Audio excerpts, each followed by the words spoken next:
सेवा ही मेरी पहचान, शंकर सोनेजा, पैनल नंबर 26।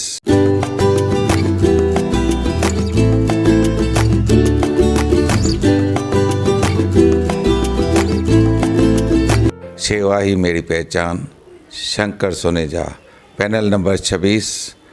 रिश्तो मीट एक कॉन्फ्रेंस रूम जिते छोकरे छोकरी के एक बे सां मिलाइण लाइ या कची मिसरी जहिड़ा फंक्शन्स तव्हां करे सघो था, उहो भी बिल्कुल फ्री में। पोइ भले तव्हां रिश्तो.com में मेंबरशिप वरती हुजे या न। रिश्तो meet for your perfect match.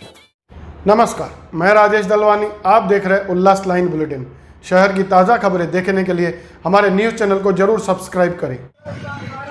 सबको घर दिलाना है, सबको घर दिलाना है, घर घर का नारा है, सबको घर दिलाना है। हम अपना हक मांगते हैं। ऐसे परिवारों के लिए महानगर पालिका सोई हुई है, सरकार सोई हुई है। उनको जगाने के लिए हम परिवार जो है संभल सकते।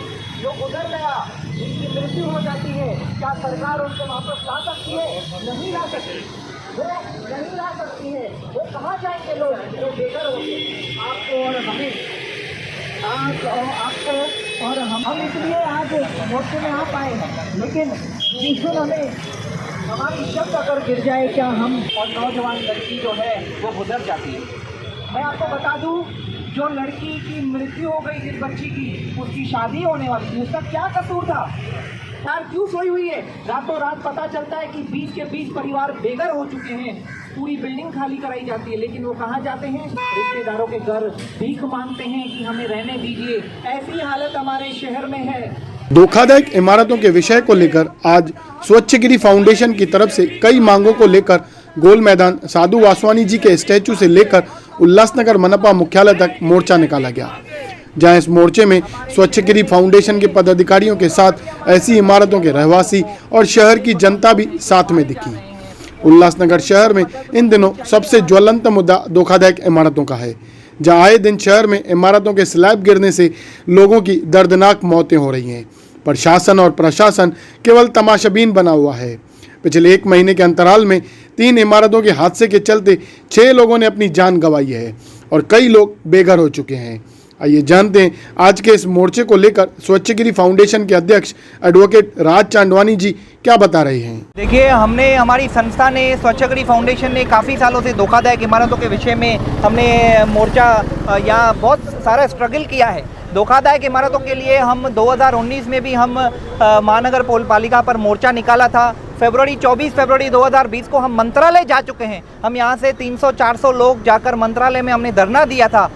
हमारी मांग इतनी है कि हमारे शहर में जितने भी धोखाधयक इमारतें हैं उनके लिए कुछ किया जाए। सबसे पहले मैं ये कहूँगा कि गुरुवार को जैसे ही हमें पता चला कि स्लैब गिरा और उसमें जो है एक नौजवान लड़की जिसकी शादी होने वाली थी 2 महीने बाद दिसंबर में, उसकी मृत्यु हो जाती। वो तैयारी कर रहे थे शादी की, इतना खुशी का माहौल आने वाला था और सडनली स्लैब गिरता है। बिल्डिंग कमज़ोर थी, धोखाधयक थी, स्लैब गिरता है और उनके परिवार के सारे लोग जो है गुजर जाते हैं, उनकी मृत्यु हो जाती है। उनका क्या कसूर?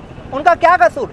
अच्छा, मैं ये चाहता हूँ कि हमारे शहर में जितनी धोखाधयक बिल्डिंग है, महानगर पालिका को लिस्ट है, ऑलरेडी लिस्ट है, उनके इंजीनियर्स बैठे हुए हैं जो चेक करते, ऑडिट करते खुद से। जब उनको सारी लिस्ट है तो वो क्यों नहीं कुछ कर रहे हैं? सबसे पहले हमें जब स्लैब गिरता है तो हमें ये पता चलता है कि 20 के 20 परिवार जो हैं वो बेघर हो जाते हैं। 20 परिवार यानी 100 लोग कहाँ जाएंगे? हम विजिट करते हैं संस्था वाले, हमने 100 के ऊपर बिल्डिंगों को विजिट किया है। हमारे पास नाम है, हमारे पास सारे मेंबर्स के सिग्नेचर्स हैं।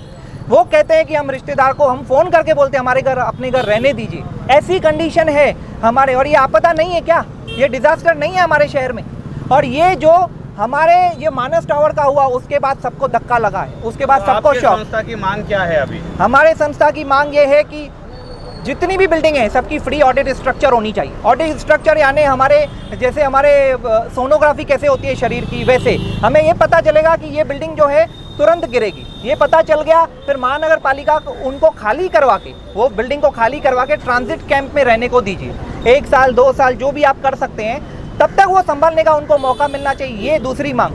तीसरी मांग ये है कि मुआवजा मिलना चाहिए। जिनकी मृत्यु हो जाती है उनको कम से कम 20 लाख मिलना चाहिए। जिनके घर पे जो बुजुर्ग अगर मर जाता है, उसको जो अर्निंग सोर्स है अगर वही चला गया तो उनको 20 लाख कम से कम मिलना चाहिए मुआवजा।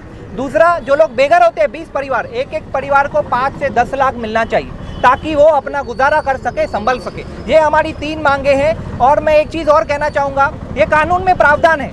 मैं एक वकील हूँ इसलिए आपको बता सकता हूँ, बॉम्बे म्युनिसिपल कॉर्पोरेशन एक्ट में लिखा है, माडा एक्ट में लिखा है, जब भी कोई धोखादायक बिल्डिंग है तो इनको कहीं शिफ्ट करना है, लोगों को कहीं शिफ्ट करना है, ट्रांजिट कैंप देनी है। और सीएम रिलीफ फंड जब बाढ़ आती है तब गरीबों को सीएम के फंड से पैसा रिलीज होता है। तो यहाँ भी तो लोग मर रहे हैं, ये भी तो आपदा है हमारे शहर में, जाने जा रही हैं, इसलिए फंड्स भी मिलने चाहिए। उल्लास लाइन बुलेटिन को सब्सक्राइब करें, बेल आइकॉन दबाएं और देखिए उल्लास लाइन बुलेटिन की न्यूज़ सबसे पहले आपके मोबाइल पर।